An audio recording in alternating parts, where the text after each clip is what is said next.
पारान रहमत आज न्यूज़ की सहरी ट्रांसमिशन में एक बार फिर आपको खुशामदीद कहते हैं और महानूर हमारे साथ मौजूद हैं। अस्सलाम वालेकुम महानूर। वालेकुम अस्सलाम। क्या बना रही हैं जनाब आज आप? आज मैं चिकन हांडी बना रही हूँ। चिकन हांडी बना रही हैं।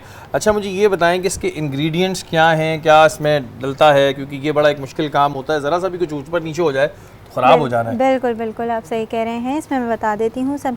इसमें हम वैसे कुछ लोग बटर के साथ काम करते हैं, मैंने इस दफ़ा ऑयल के साथ इसलिए किया है क्योंकि मैंने चिकन को इस दफ़ा बोनलेस यूज़ नहीं किया, इसको बोन के साथ यूज़ किया। एक नए तरीके से हांडी को शक्ल दी है। उसमें मैं सबसे पहले अभी इसको हल्के हल्के चिकन सारी इसमें ऑयल में फ्राई करूँगी, अदरक लहसुन का पेस्ट डाल के।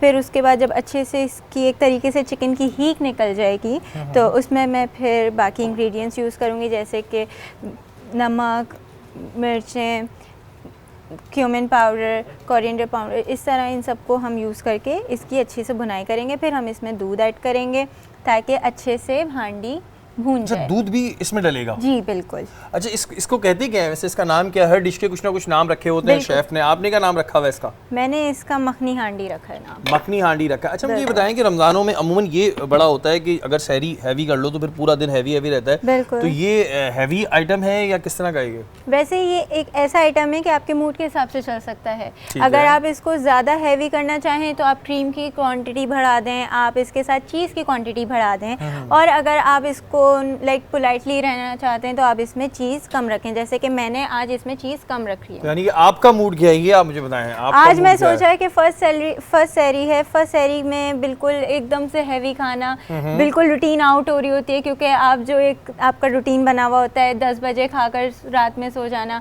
अब आप डायरेक्ट 4 बजे खा के फिर उसके बाद कर रहे हो, तो बेहतर है कि आज स्टार्ट हम एक पोलाइट उससे लें। चलें जी, पोलाइट होगा। स्पाइसी होती है, कैसी होती है ये?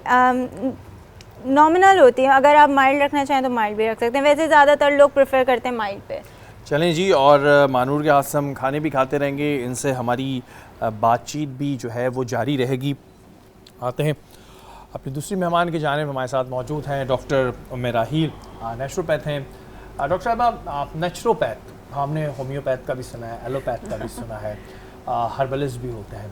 नेचुरोपैथ क्या है ये ज़रा से हमारे नाज़रीन को? इन सब का मजमुआ है। हाँ, ठीक है। जैसे अब आप कहते हैं हर्बलिस्ट है, तिब में आ जाती है, आयुर्वेदिक आ जाता है, रिफ्लेक्सोलॉजी आ जाती है, एरोमाथेरेपी है, एक्यूपंक्चर है, एक्यूप्रेशर है, बेशुमार तरीका इलाज है। जैसे कहते हैं इलाज बिलग़िज़ा है।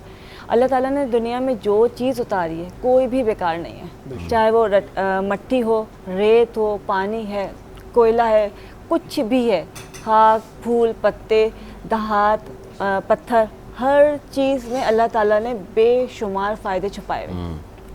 उसको तलाश के उससे फ़ायदा उठाना ये इंसान का काम है। तो वो इल्म अल्लाह ताला ने नवाजा है, जो उसको पा लेता है, उसकी मतलब जस्तजू है या रिसर्च है।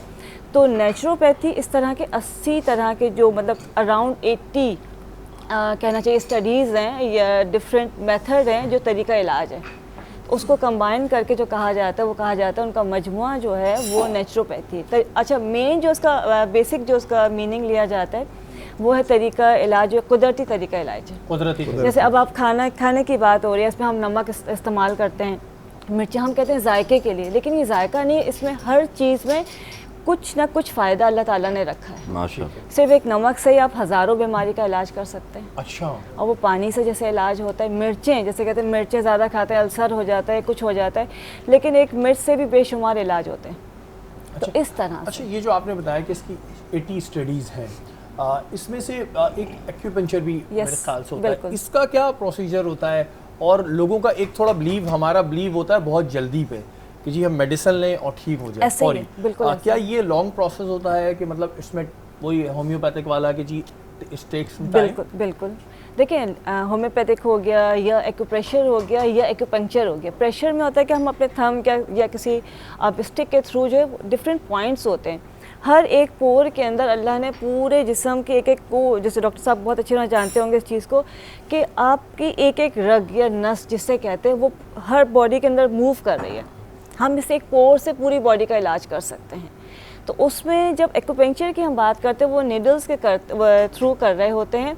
अब जो हमारी वेन्स जा रही हैं या मेरिडियंस हम उनको कहते हैं, तो जब वो हमारी बॉडी में मूव कर रही है तो उनमें जो ब्लॉकेज आती है जिसकी वजह से बीमारी होती है, उस ब्लॉकेज को, उसको मेन पॉइंट को नीडल के थ्रू जो है वो क्लियर किया जाता है।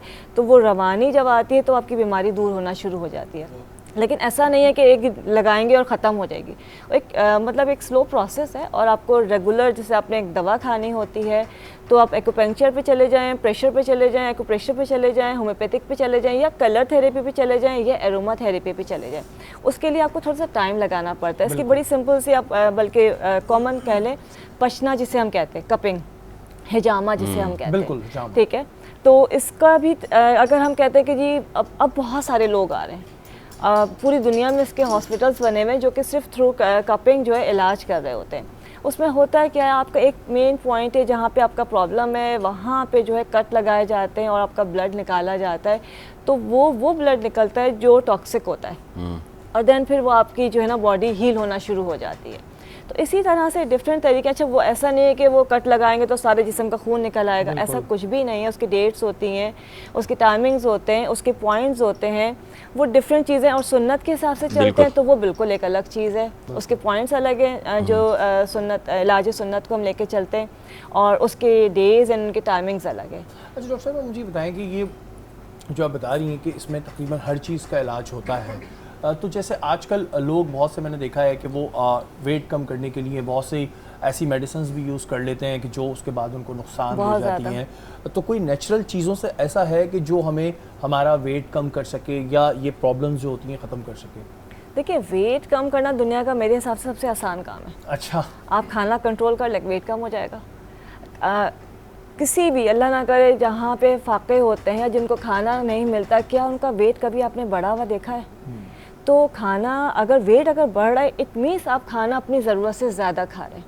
सबसे पहली चीज़ है, जो तरीका है, दिन में 2 वक्त का खाना होता है, आपने वो इस्तेमाल करना है। वो आपने खाना खाना है, उसको आपने बहुत ही, जैसे कहते हैं ना, मुतदल अंदाज से खाना है, मुतवाज़न तरीके से खाना है। 3 हिस्से खाना है, एक हिस्सा छोड़ना है। हमारे यहाँ क्या होता है कि जितना भी खाना है वो सोचते हैं कि हम 4 वक्त का खाना एक ही वक्त में खा लें, और उसके बाद हम थोड़ा सा कोई डाइट ड्रिंक ले लेंगे, कुछ ऐसी चीज़ कर लेंगे, या थोड़ी बहुत वॉक कर लेंगे, तो उससे हम अपना वेट कम नहीं कर सकते। खाना पोर्शंस में खाना चाहिए, खाना चबा के खाना चाहिए। जो जिस तरह से हुक्म है कि किस तरह से बैठ के खाने का तरीका, क्या है खाने का तरीका, वो आपको कभी भी ओवर ईटिंग करने नहीं देता। तो नेचुरोपैथ में ये सारी चीज़ें आप लोग बिल्कुल सिखाते हैं, बताते हैं कि अच्छा, वो सब हमारे नबी पाक सल्लल्लाहु अलैहि वसल्लम ने हमें सिखाया हुआ है। इसलिए कि जो हमारा कहना चाहिए अपना इलाज नबवी है, तिब नबवी जो है वो दुनिया की बेस्ट मेडिसिन कह लें या तरीका इलाज है वो। और हम सब ने, जितने भी दुनिया के तरीका इलाज है, वो सब वहीं से लेके आ रहे होते हैं और उसी को स्टडी करके आगे जा रहे होते हैं।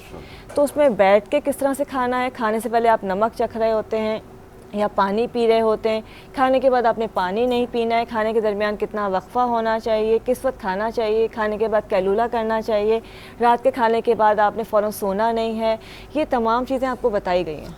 बिल्कुल जी, वो तमाम पॉइंट्स हैं जिन पर अगर हम अमल करें, वैसे भी ज़िंदगी गुजारने के लिए, अभी हम डॉक्टर भाई साहब से भी आगे चल के पूछेंगे थोड़ा नेचुरोपैथ के बारे में, और अगर इन चीज़ों पे हम बिल्कुल अमल करें तो हमारी ज़िंदगी में वैसे ही वो प्रॉब्लम्स नहीं आएंगी। तभी कहते हैं कि जी आप जल्दी सोएं और फिर जल्दी सुबह उठें, तमाम चीज़ें होती हैं, इस पर भी हम बात करेंगे।